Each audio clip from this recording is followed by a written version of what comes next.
Hello friends, आज आम flexion suspension विषय जानिबा। एहार लाभ एवं उपकारिता कौन, साइड इफेक्ट कौन, यह किपरि एवं केते मात्रा रे व्यवहार करा जिबा उचित, ता सहित एथिरे कौन कौन उपादान रही जानिबा।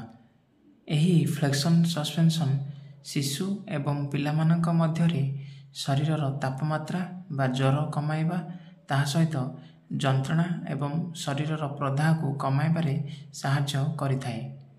एथिरे आइबुप्रोफेन एवं पारासिटामोल नामक दुईटी सक्रिय उपादान रही, जहा शरीरर जंत्रणा को दूर करिबारे साहाय्य करिथाए। एही फ्लेक्शन सस्पेंशन जंत्रणा सहित शरीरर फुला एवं प्रदाह को मध्य कमाई थाए। साधारणतः एही फ्लेक्शन सस्पेंशन मुंड व्यथा, पिठीरे जंत्रणा, दांत जंत्रणा एवं मांसपेशी जंत्रणा सहित अन्य जंत्रणार चिकित्सा रे मध्य एहाकू व्यवहार करा जाइथाए। ता सहित एही सस्पेंशन ज्वर जोगु हेउथिबा उच्च तापमात्रा को कमाइबारे साहाय्य मध्य करिथाए।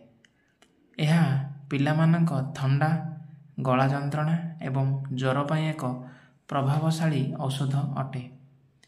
नेक्स्ट जानिबा एही फ्लेक्शन सस्पेंशन रो साइड इफेक्ट कौन।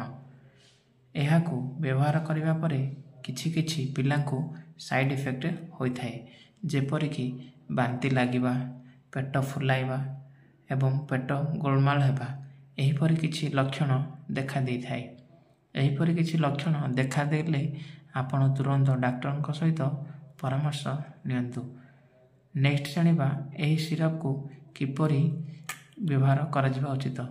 साधारणतः एहाकू पिलार बयस एवं ओजन अनुजाई खाद्य परे दिन को 2 थर दिया जाइथाए। एहीपरि किछि सूचना जानिबा को हेले आम चैनल को लाइक, शेयर एंड सब्सक्राइब करंतु। धन्यवाद।